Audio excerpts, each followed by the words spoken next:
everyone, this is me, Jyotika Bedi from Happiness is Love. I know times are tough and rough and challenging. However, we believe that there is light at the end of the tunnel. And together we are fast approaching that light.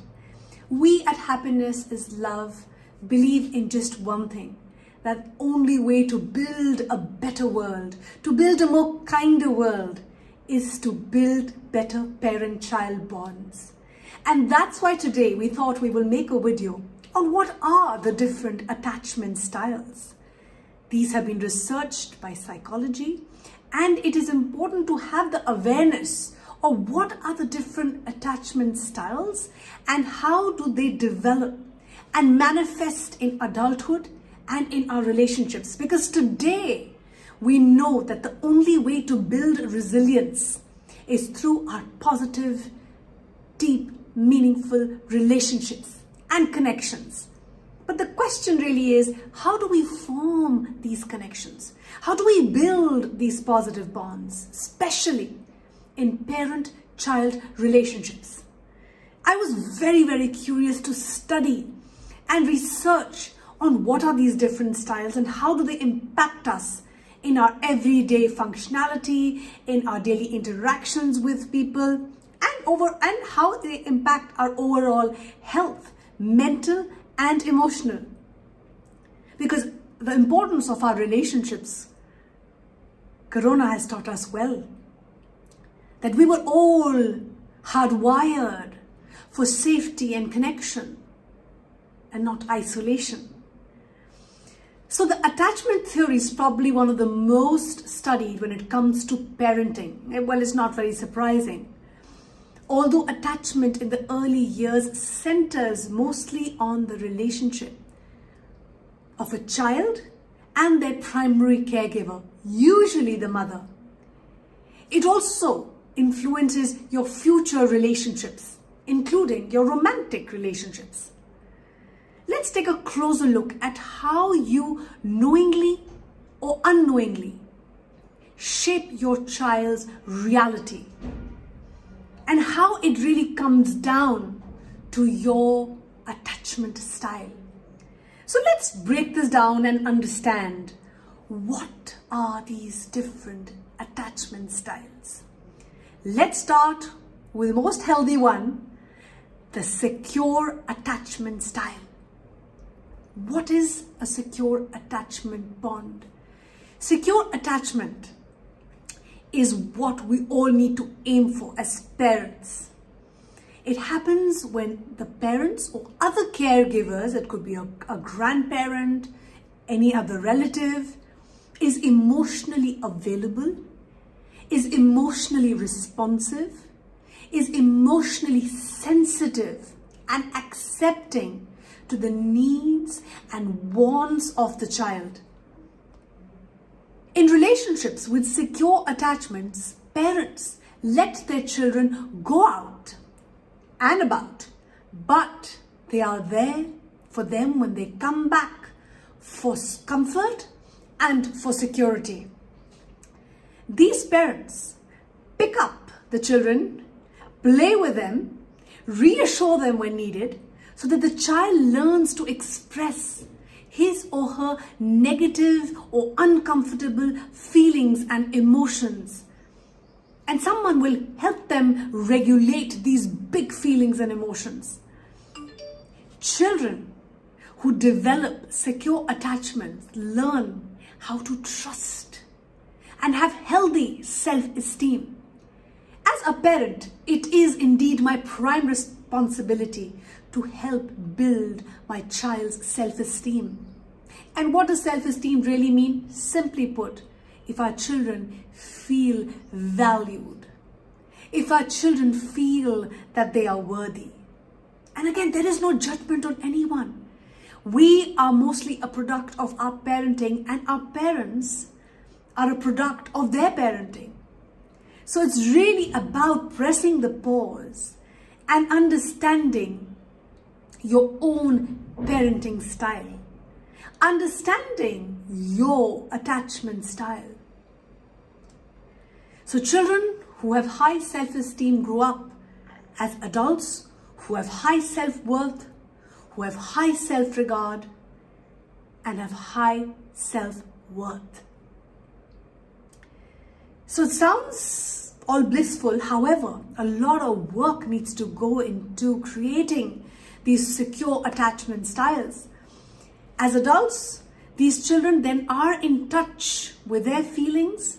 They become competent as adults and generally have successful relationships.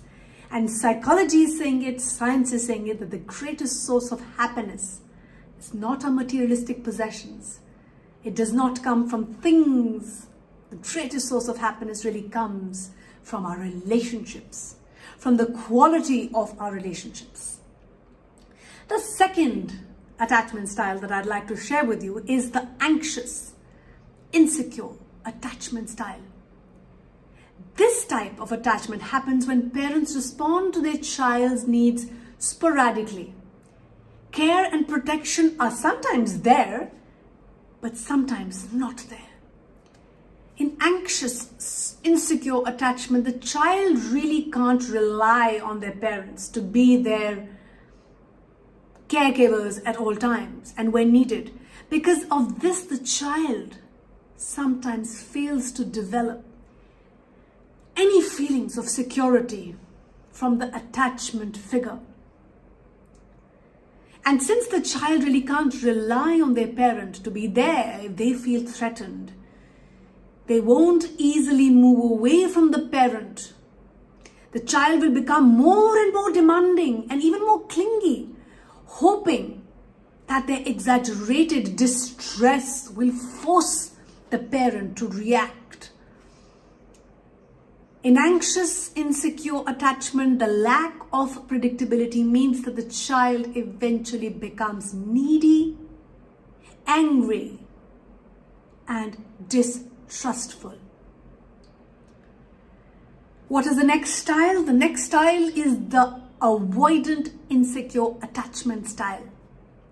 Sometimes a parent has trouble accepting and responding sensitively to the need of the child. Instead of comforting the child, the parent minimizes the feelings, ignores the child's feeling, punishes or shames the child for his big feelings, rejects the child's demand, doesn't really help with difficult tasks. Again, this is no judgment on any parent. These are patterns that have been passed on to us, and we really are a product of how our parents were raised. So again, the reason, the purpose, the motivation for us to make this video is for us to become more self-aware, for all of us to be mindful, conscious parents so that we raise a kinder and a happier future generation. The responsibility is yours, it's mine, and together we will. So this avoidant, insecure attachment style, it leads to a lot of difficulty for the child and even for the parent. The first thing it does is it impacts your relationship. The child may be expected to help the parent with his own needs in this attachment style. The child learns that it's best to avoid bringing anything to the parent. They become secretive and withdrawn because the parent does not know how to respond in a helpful manner.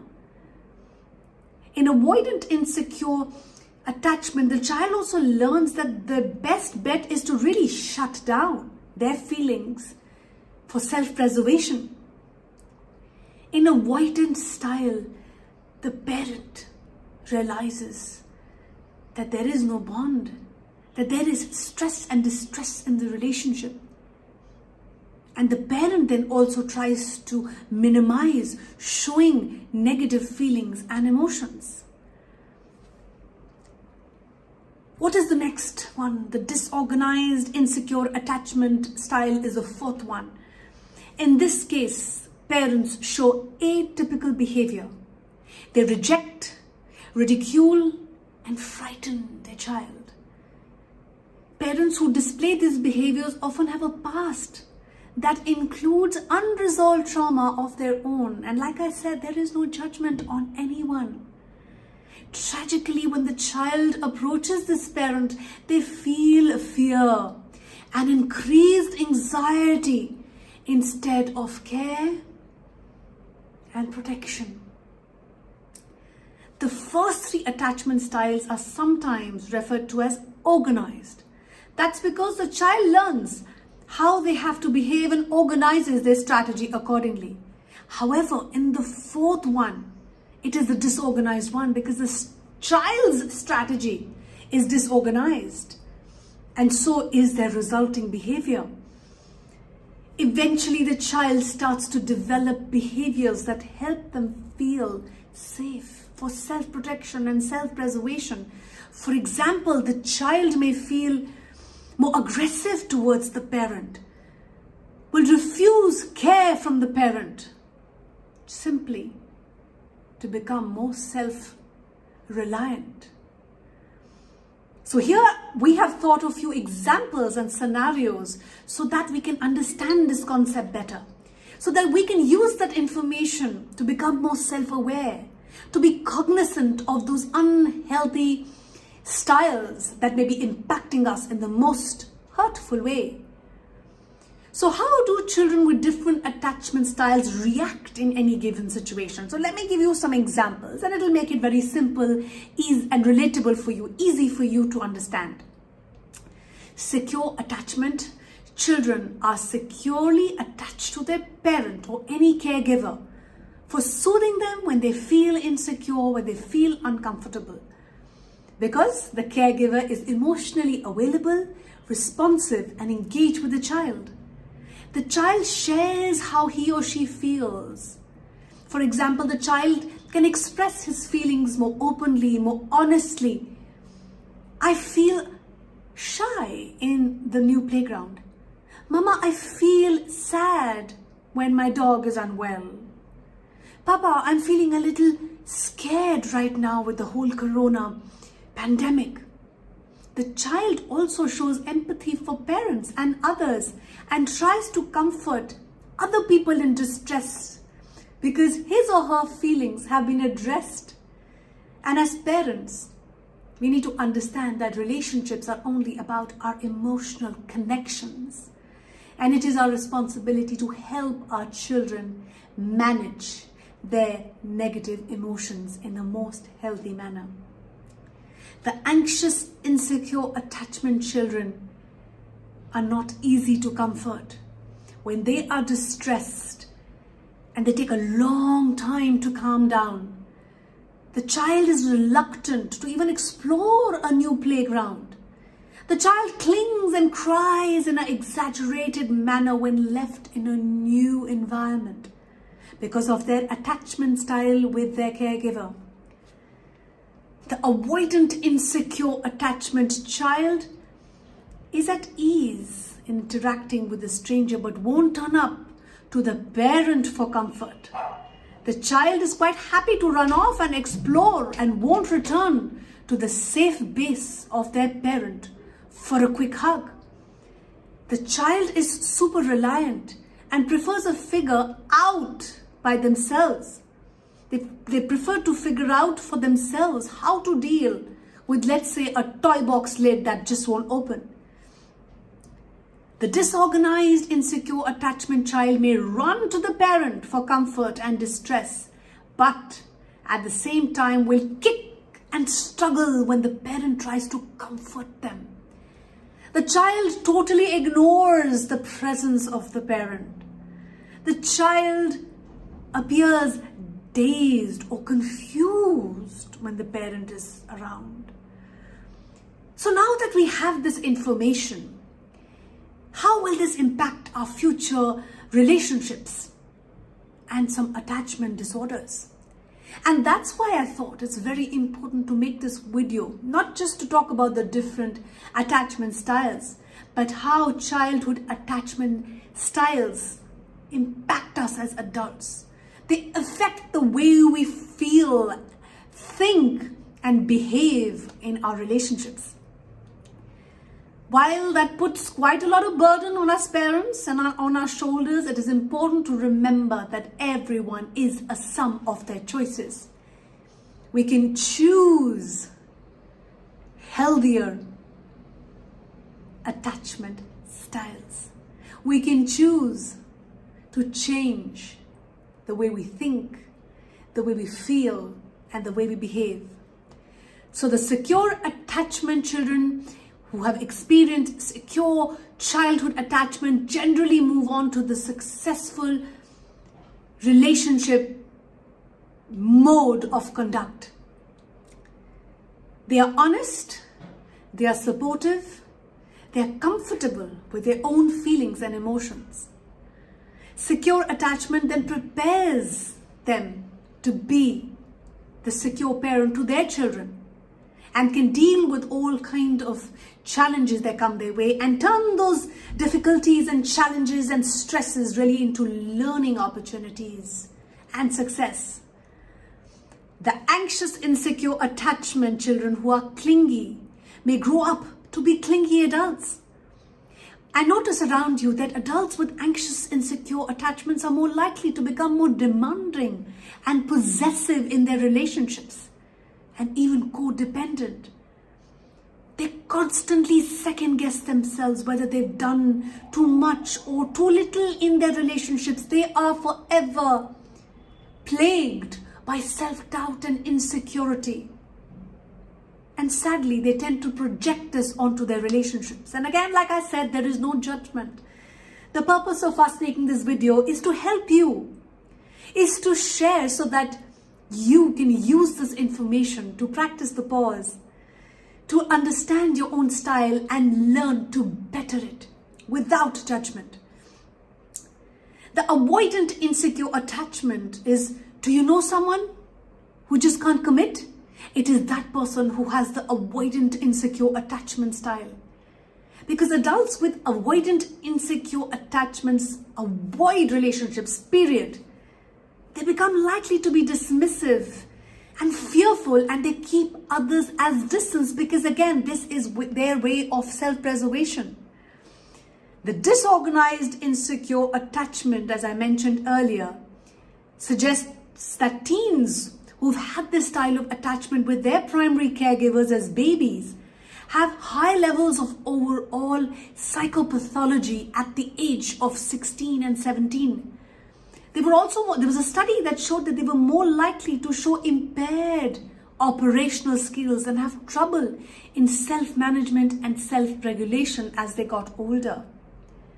So there is an assumption that everyone has the capacity to love in the same way. As an adult, child, and adolescent psychiatrist and neuroscientist, Amir, who wrote this amazing book, and I would urge you all to read it, called Attached, where he really talks about the different attachment style and has studied them. He says that even though there is this assumption that the capacity to love is the same in all of us, however, our attachment styles act like programming. It goes much deeper than communication, and it affects our perception and our worldview. And sometimes we're not even aware.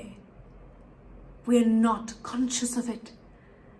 A person's attachment style is largely influenced by whether or not they bonded successfully with their primary caregivers, parents, or otherwise. In childhood, even though most research suggests that genes and our romantic history as adults may be the influencing factors, however, this is one of the key contributing factors. So learning about our different styles can help change our lives and the lives of many others. And as Amir says, that they are stopped from doing the same thing that didn't work for them. And that's why this knowledge is so important. You are not necessarily stuck with your style. 1 in 4 people, and this is very encouraging, do change over time. Often as a result of a relationship with someone who has the secured attachment style.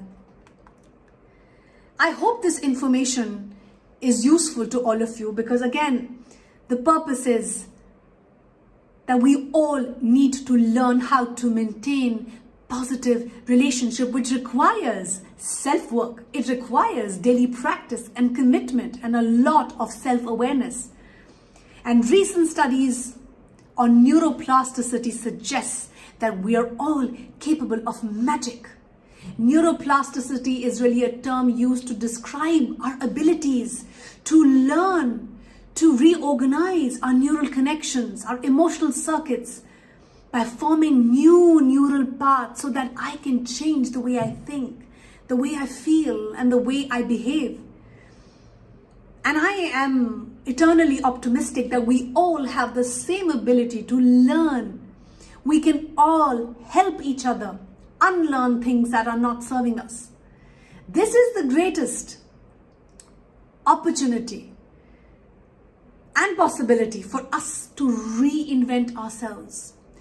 We can start by identifying thoughts, feelings, and behaviors that are not serving us, and start challenging your core beliefs and assumptions that are driving us and may not be serving us. And we can replace these by figuring out what new patterns I need to learn, what new habits I need to cultivate, new behaviors that will help me deal with my emotions in a more healthy and positive way. And finally, there is no change without action. What are the steps? What are the conscious, deliberate steps and action I need to take for me to follow this through? Because I believe that changing is in the doing. What we do is what will create the change over a period of time. And what I do day to day is what shapes who I really am. So I don't want to leave you with just 4 questions. Ask yourself, what do I believe? What do I really want out of my life? Why do I want it? And last, what do I need to do in order for me to get it? The answer lies with you. We are here for you because we care. Please reach out to us if you have any questions, if you are struggling with anything regarding your personal growth, your development, because we are happy to be a part of your journey, because we believe that together we are better and together we are stronger. Thank you for giving us so much love, for encouraging us, for supporting us. That's what propels us. Keep smiling, keep shining, and keep inspiring.